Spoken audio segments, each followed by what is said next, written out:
Hello everyone, and welcome back to MUTCast. My name is Josh, and I will be your host for the podcast. If you're not familiar with the podcast, please feel free to subscribe, give a 5-star review.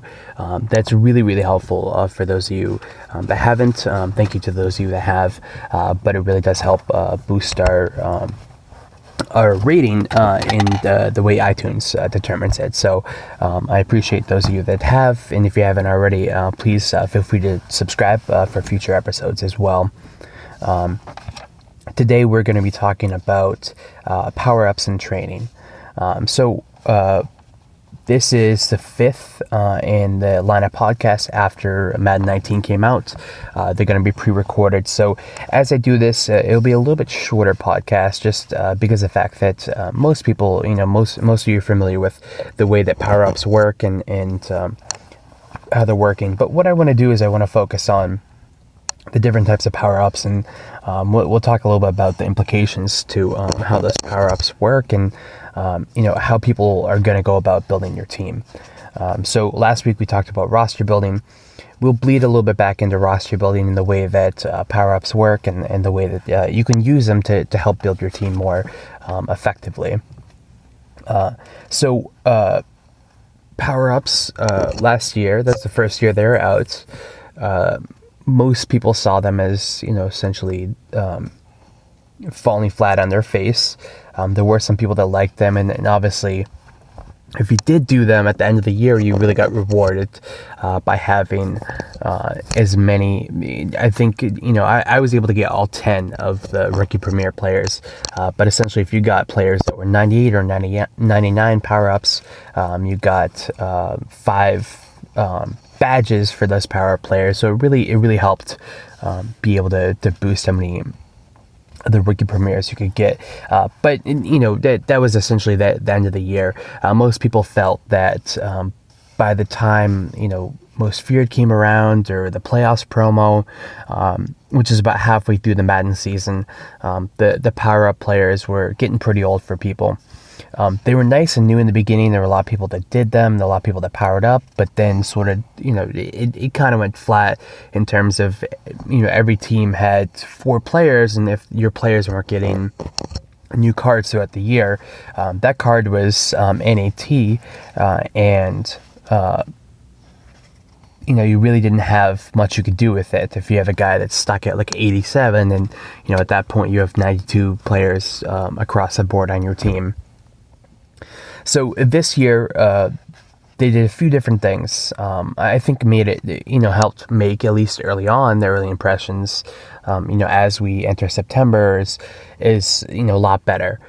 So, you can take this as a little bit of a cautionary tale. Last year, I'm sure, approaching the beginning of September, the middle of September, there probably were a lot more people that were that did really like the power-ups. But I think there's a couple different things that really make it different, and really going to pinpoint why this year is going to be better throughout the entire year. And the first one I want to talk about is the way that training works. So last year you had to have a lot of power-up badges. You had to have a lot of team badges. This year there were absolutely no team badges. There's just gold and silver. And they don't actually go into the power-up sets, which is great. So you don't have to worry about getting specific players. You don't have to worry about getting your team's favorite players in order to power up your team's favorite player. But, you just need this training. And training really can come from any player at all. So, any player that you pull, even if it's the best player in the game, is going to have a quick sale value. Besides the players that have that quick sale value that is boosted. So you might get a player that's an $80,000 quick sell, or of course the limited time players as well. But any other player besides that is going to be you're going to be able to quick sell for training. And the better the player, the more training you get, obviously. Although there are, you can check Muthead for the best value for, what it costs for that player compared to how much training he gives you. And they actually have a list of the best, maybe like 25 best players to be able to get the most value out of training.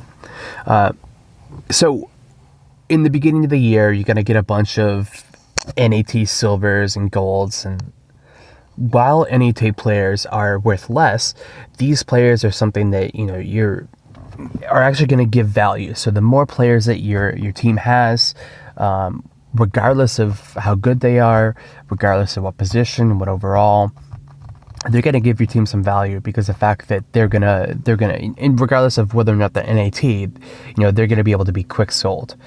So, you know, there's a bunch of them. You know, if you have an NAT that's a 62 overall, he may go for, you know, 2 training or 3 training, but it does get you somewhere, and it does allow, and I know most of us are familiar with, at the end of the year, your binder starts to get very full.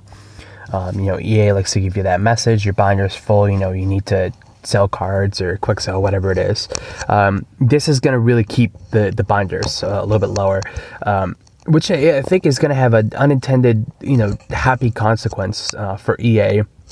Obviously, they pay for servers, and, you know, they have all that data. I don't think there's going to be as many cards and as much server power that they're going to need this year. So I don't know. It's not like the savings are going to get passed on to players, but, you know, that may have been one of the reasons that helped curb them in this direction. But I don't see a lot of people hanging on to thousands of cards throughout the year. The reason being is because the power-ups are pretty expansive. So you have a couple teams that only have 2. I know the Browns, I think the Bills only have 2 power-ups. But then you have some teams that have, you know, maybe 6 or 7 power-ups. And I think overall, taking a look at the numbers, there's more core elite players this year that have power-ups than last year. So there's a lot of teams that have, as I mentioned, 2 or 3, but, you know, for the most part, most teams have 4+. At least I was able to see. I don't have the exact numbers, but the other reason is because every single legend is going to have a power-up item, and the power-up items are going to be very easy to come by. So the legends power-ups start at 73 overall. The base team power-ups start at 68. So you can actually go into, there's a legend solo challenge sequence that you can go into, and let's say that you want Tim Brown that just came out this past weekend. Again, this is pre-recorded, so some of these players are going to be a little bit dated, but, you know, Tim Brown came out. You know, let's say you want him, or you want Randy Moss, you need a wide receiver. You can actually go in, play the solo for Tim Brown. You get 1,000 coins, which is pretty good for a solo, and it's not a full game. It's you know, maybe the earliest I've seen you start the game is maybe the beginning of the second half, in maybe 3 or 4 minute quarters. So not too long of a solo, and you get that 73 overall legend. 2 things about these legends. So I mentioned that they're 73 overall. They're a little bit higher, and you can upgrade them all the way up to, you know, I know Randy Moss's item is a 91 overall. His legend set item, you can upgrade them all the way up to an 89 without putting any items into the set. So you don't need to go and get the 85, the 83, the 87. What you can do is you could just upgrade them with training all the way up to an 89 when you actually need that 91 to improve the player to a 92 on the power up train, or whatever you might call it, the power up sequence. That's really gonna, I think one thing is it's really gonna affect the market in terms of the full legends. The reason being is because a lot of those legends have a set team, and a lot of those legends, you know, are pretty, you know, typically you get that 89 overall in the pack, you're super excited because that card is going to go for almost the entire price of the full legend. But because the fact that you can power up a player just by playing one solo and quick selling a bunch of cards, I think it's really going to help deter the market of that next best full legend card.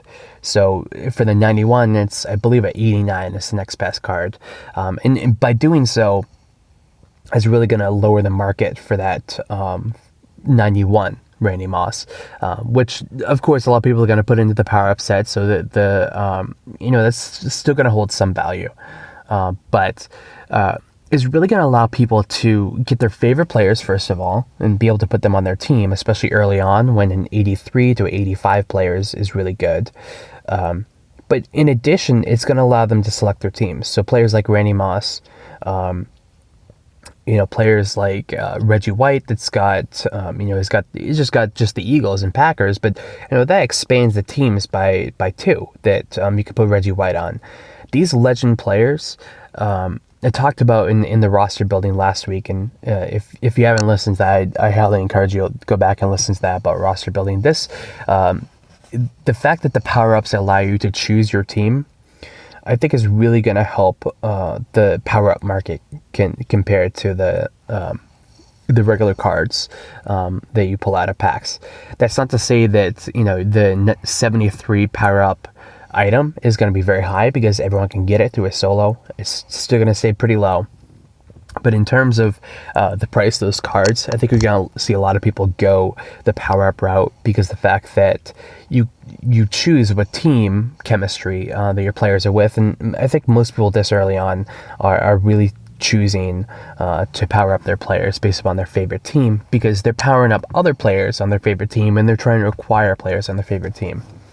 Another thing, of course, and I mentioned this in the roster podcast, is the fact that you can put all the backups on your favorite team, or all the lesser players on your favorite team as backups.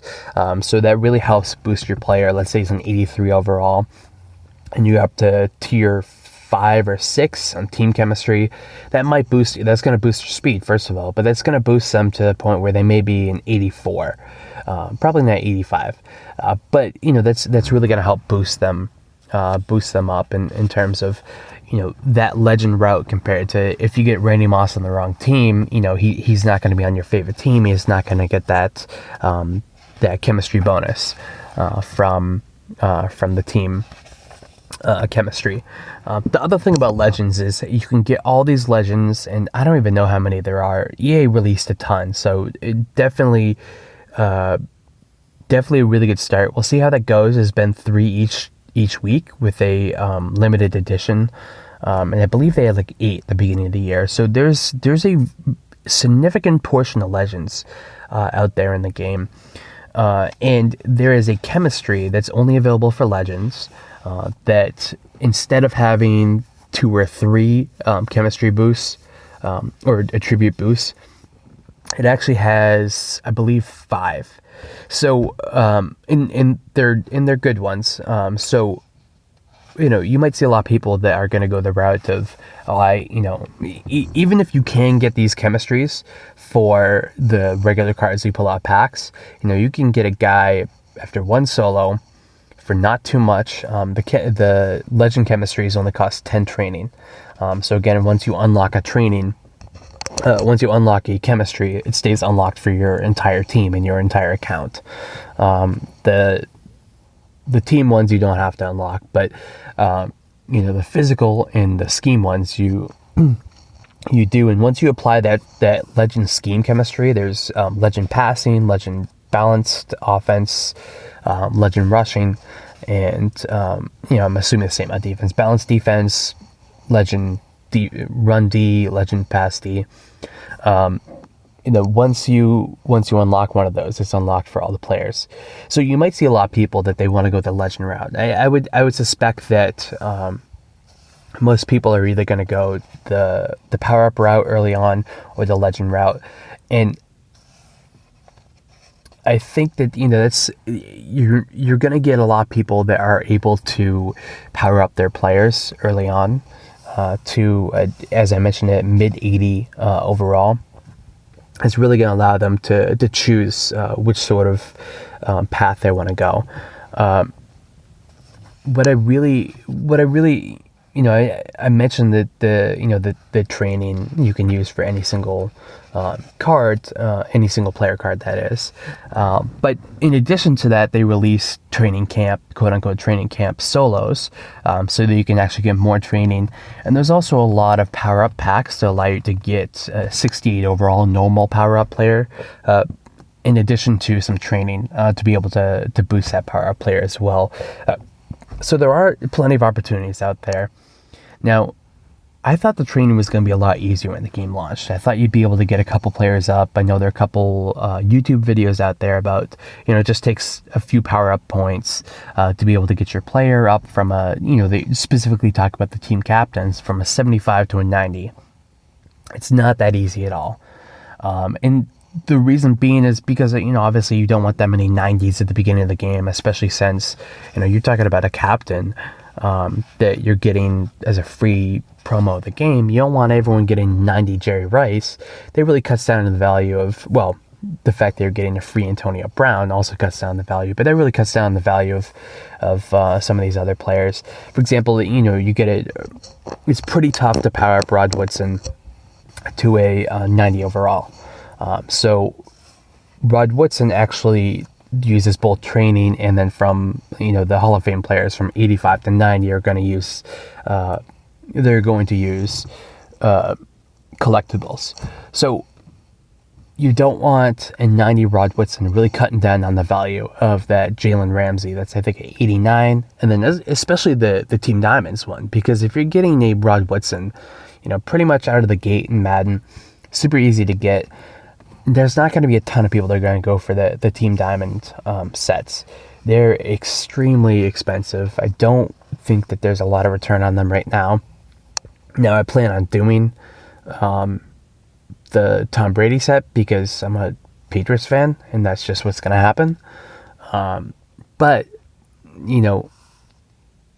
that's a journey. I mean, I don't expect to do that set before the end of September.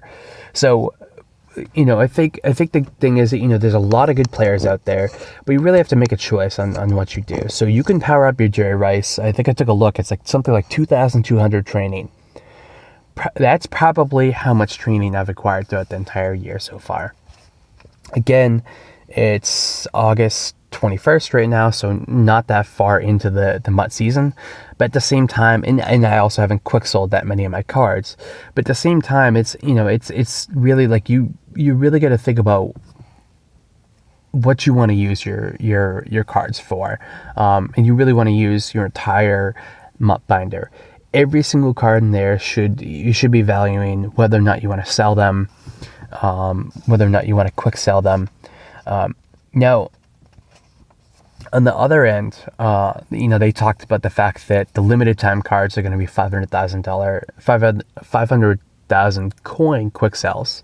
And there's a lot of people that are super happy about that, and some people that are not thrilled at all about that. The fact that value, the value of limited time cards, is never going to go below 500,000 is a little concerning to people. But at the same time, you want to take a look at, if you're buying a player now that you expect to use for a significant portion of time, let's say that's 85 overall, and you make an investment in that player, because of the fact that there's no contracts this year. Last year, whenever your contracts went down, let's say that you have a guy at 2 contracts at 25, his quick sale value is going to go way down. And I know there's not that many people that are quick selling these cards, but it might be, let's say it's an elite card, it might be 25,000.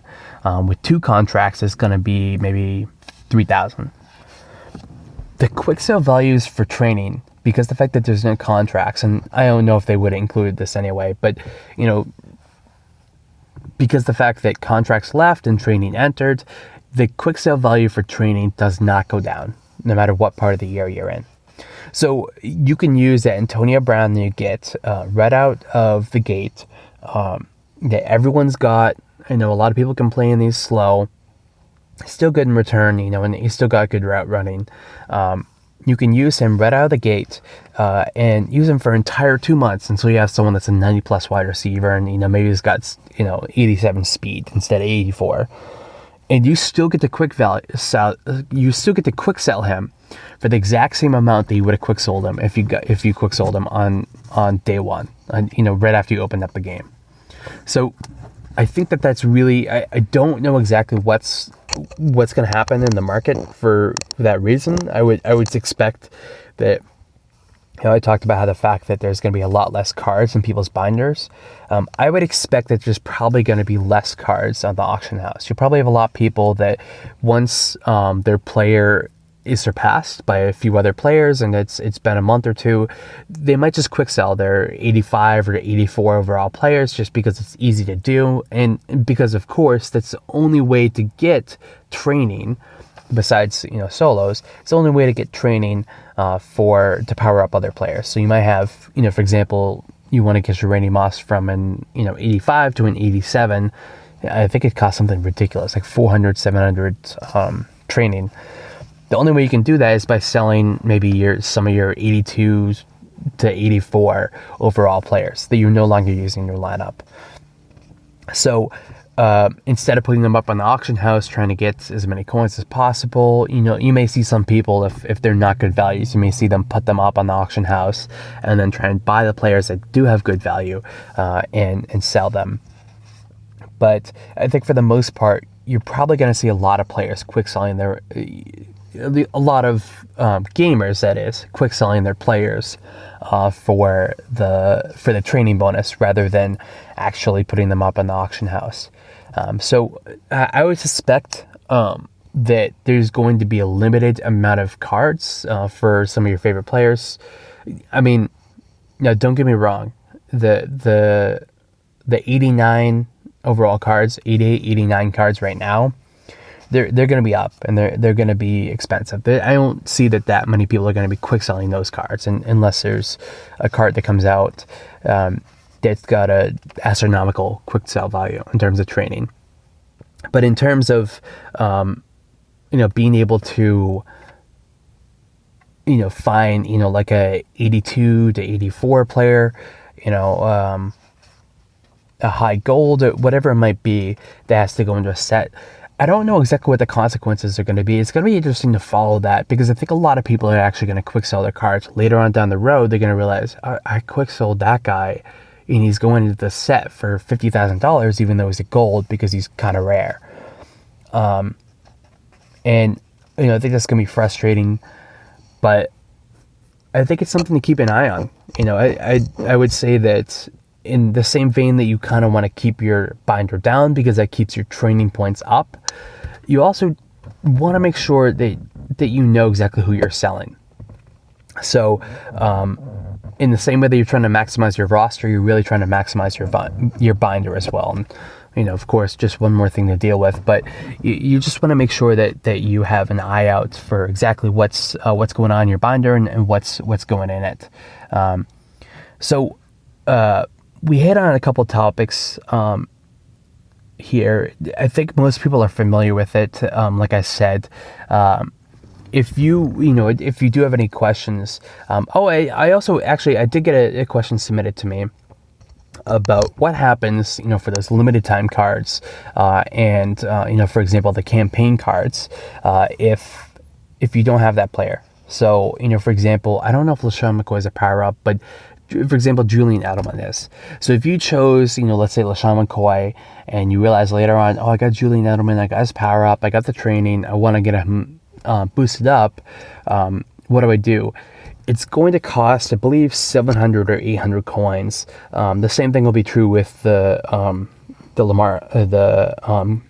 Hunt card that came out, and the Richard Sherman card that came out recently. So now you're going to have to sell some training, because in order to, these limited time cards or these quote unquote promo cards are pretty limited. So EA is really going to make you shell out some training for them. But there is a way to be able to bypass that. I think Kralo sent out a text about or a tweet about the fact that about a week after the Richard Sherman and the Hunt card are out, the Kareem Hunt card are out, you're actually going to see something updated in their sets that's going to allow you to bypass those cards for training rather than to actually add the card. And it seems like that's going to be true for all of them. So I don't know. I think mostly it's like you'll have to add the Aaron Rodgers or the Tom Brady or the Drew Brees. But in terms of if there's a new card that comes out that's pretty rare, it seems like EA really has a plan for exactly how they're going to handle that and make sure that, because, of course, at the end of the year, last year, one of the things was the fact that there was a bottleneck. There was like a 92 Luke Kuechly that everyone's trying to power up to a 99, but the 92 was so rare, is going for 1 million coins. So they're pretty aware of that. I would not worry about that at the moment. You're gonna have to shell out some training, but that training ultimately will cost you a lot less than 500,000 coins. At least I would hope, if you're picking the right players. So far I didn't get any other questions. If you do have questions about power-ups and training, this is the last podcast. It's going to be pre-recorded. So if you do have any questions about power-ups and training, we will be doing it live live as a manner of speaking in terms of podcast, but we will be doing it week to week. Coming up the week after power-ups and training. So definitely submit your questions. I'll have my email in the show notes. It's geckogaming06@gmail.com. Send any questions you want over that email address, and I'll be happy to address them. So that is it. Thank you guys for listening. As I mentioned, subscribe for next week's episode, and I would really appreciate if you left a review. That really helps us out in terms of ranking up on iTunes. All right, thanks guys, and I'll talk to you next week.